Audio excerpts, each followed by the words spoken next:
macOS Monterey is out now. You can download it on your computer. And in today's video, I want to go through some of the tips and tricks and little hidden features that are packed into this year's software update. Now, it's kind of ironic that we're going to be talking about that because some of the key features for this update, namely SharePlay and Universal Control, are not yet available. So I'll be talking about those later when they are actually here. But anyway, today we're going to talk about some hidden features and tips and tricks in macOS Monterey.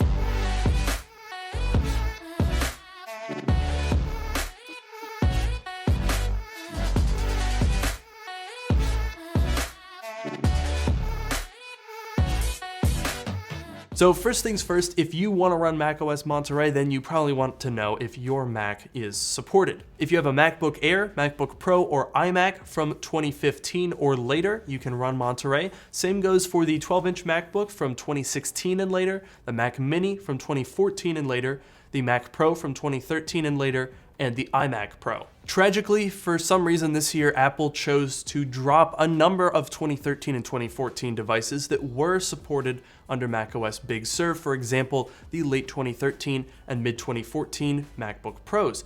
Those devices, in my opinion, are still perfectly usable. I have several of them, all running Big Sur with no issues whatsoever. They may not be Apple Silicon, but they will certainly get the job done, and it's a little bit unfortunate to see Apple dropping those devices. However, I still can't knock them for the amount of software support that they are giving here. I mean, we're talking about 6 or 7 years for most devices, except for the 12-inch MacBook, but that thing was kind of terrible, so I get why they dropped it early. But I am curious to know what you guys think. Do you think Apple is dropping devices too early, or are they supporting things for about a reasonable amount of time? Let me know in the comments below. And with that, let's start to talk about these tips and tricks. Feature number 1, your late model Mac is now an AirPlay device. All you have to do is select the Mac from the AirPlay display menu on your iPhone or iPad. And this isn't just limited to Apple Silicon, by the way, so you don't have to worry if you have an Intel Mac. If you have a MacBook Pro or Air from 2018 or later, a 2019 or later iMac, M1 Mac Mini, iMac Pro, or 2019 Mac Pro, you can use this feature. And that also works if you have external speakers plugged into the headphone jack, so you can essentially turn those into an AirPlay device as well. And that, I think, is the really killer feature, because I don't particularly care to use the built-in speakers on my iMac or my MacBook Pro as AirPlay speakers, but I have a pair of non-Bluetooth Logitech speakers plugged into those, and now those are essentially AirPlay speakers, which is really, really nice. And you can AirPlay to those devices with an iPhone 7 or newer, as well as most iPads from the past 4 or 5 years, and you can even use older devices if you enable Allow AirPlay for Everyone in settings. All right, let's talk about tip number 2, and this one's a fun one. Now, personally, I'm a big fan of when Apple revived the cursive hello text with the iMac this year.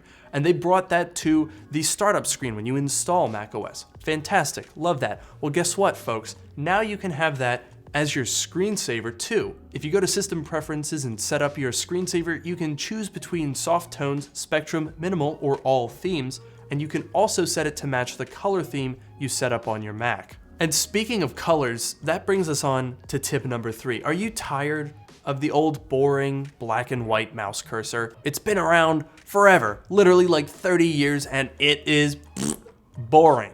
Well, now, if you go into System Preferences, then Accessibility, you can pick whatever color combination you want for your cursor. Now, obviously, this is an accessibility thing. This is to help, if you're colorblind or if you have trouble seeing small things on the screen, but also it's a lot of fun because you can make your mouse pink. Tip number 4, you know how when you airdrop a photo from your phone to your Mac, it shows up as an HEIC file? Those things are really good file types. They're really high resolution, high quality, but they're really compact files, which is great for, the Photos app on your 64 or 128 gigabyte iPhone. But on a desktop, an HEIC file isn't really as useful. Well, now on macOS Monterey, if you airdrop a photo, you can right-click on it and head down to Quick Actions and click Convert Image. From there, you can convert to JPEG, PNG, or HEIF in different file sizes, and it makes a nifty little copy for you right in the same folder. This is a great feature. I'm so happy that this has finally been added.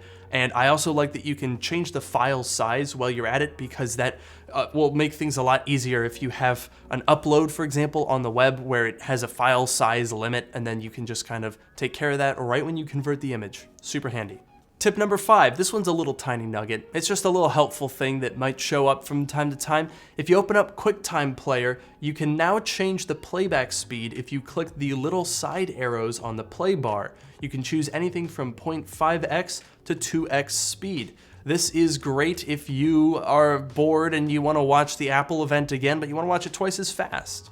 That's a fun way to do it. Tip number 6, this one has to do with Safari, and specifically the big feature that Apple showed off back at WWDC that they then walked back, and that is the compact tab bar. This was something that I absolutely loved in the first developer beta that came out back in June. Basically what it does is condense the entire tab bar into itself. So the tab contains the search field. And this is great because it saves you a lot of real estate. I think it looks really good, and it simplifies the experience because it was consistent across iPadOS, macOS, and the new bottom tab bar in iOS. But then over the course of the betas this summer, Apple sort of walked that back to the point where if you open up macOS Monterey after you install it, Safari is going to look pretty much identical to the way it looked before.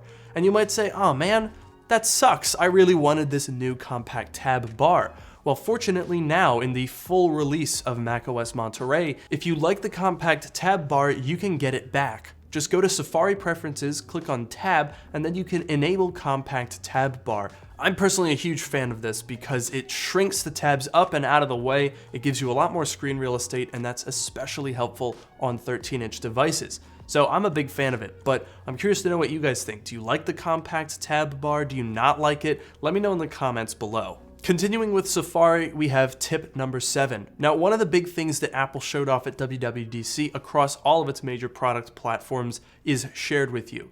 So you may have noticed this already in iOS 15. When someone shares a photo with you, sometimes it'll show up in your camera roll, or you can add it more easily. Well, this applies to Safari as well with links. Similar to how continuity tabs have shown up on the Safari homepage, links that your friends send you will show up here as well, so you don't have to hunt through the Messages app to find something that somebody sent you like a week ago. Shared with you, I think, is a really good all-around feature, and it's sort of been implemented system-wide. You know, it's not just here in Safari, it's not just on macOS, and I think that makes it a lot more powerful because it can show up on your iPhone and your iPad and your Mac, and you'll see the link that Daniel sent you 2 days ago. If you're watching this and Daniel sent you a link 2 days ago and you still haven't opened it, you gotta get on that, he's waiting for you. Tip number 8, Apple talked a lot at WWDC about Quick Notes, a new feature that is predominantly targeted towards the iPad, but it's available on macOS as well. It's really easy to activate. Just like on the iPad, you can activate a Quick Note on the Mac by sticking your mouse in the bottom right corner. Then just click when you see the little box pop up, and it'll bring up a little window for the Quick Note. And just like on the iPad, that Quick Note will be saved in your notes, synced with iCloud, and be available across all of your devices. This is a great feature. Notes is probably my most used Apple app. I think it's by far my favorite one. I used to actually type all of my scripts for videos in Pages, but now I actually use the Notes app. That's what I'm reading off of right now. I've scripted this video in the Notes app. I don't know, I just really like the Notes app. Do you guys agree? Is the Notes app like the king or what? Let me know in the comments below. And finally here, tip number 9. If you have decided that you not only don't care about macOS Monterey, but you don't care about your whole Mac, you can now wipe it of all contents and settings, just like on an iPhone, by going to System Preferences and selecting System Preferences, and then clicking Delete All Contents and Settings. Now, this might seem like a pretty minor feature, but it's actually a really big deal, and I hope that it becomes widely known. Because, see, the problem is, in the past, if you wanted to wipe your Mac, you basically had to go boot into Internet Recovery, wipe your SSD, and then do a fresh install of macOS. And that was annoying, and people didn't really know how to do it, which meant that people didn't do it. and they wouldn't sign out of anything, and they would essentially end up bricking their device. Because as you may know, if you don't sign out of iCloud and then you say, all right, I'm gonna take this computer to a recycling center, get rid of it, they can't do anything with it because it's iCloud locked. But now, hopefully, erasing all content and settings will become a normal thing that people do, which should save a lot of Macs from essentially becoming e-waste. Now, I don't think this is going to be perfect because the feature has existed on iPhones for a really long time and people still don't do it. There are so many iPhones that go to waste pointlessly just because people forget to take a very simple step of signing out and wiping their device, leaving it to be used for people for years to come. So I really, really hope that this is a feature that most people start to learn about. And if you don't know about that, if you've never signed out of iCloud devices that you've gotten rid of in the past, definitely start doing it now. So those are some of my favorite little tips and tricks for macOS Monterey. Let me know what you think is the most interesting feature in Monterey. And before you say it, I also am really looking forward to continuity. I hope Apple is able to work it out somewhat soon. You know, the full OS is here. We're still waiting on it, but they say it's coming this year, so hopefully it won't be too long now. So thank you guys so much for watching this video. As usual, don't forget to like, comment, and subscribe, and I'll see you guys in the next one.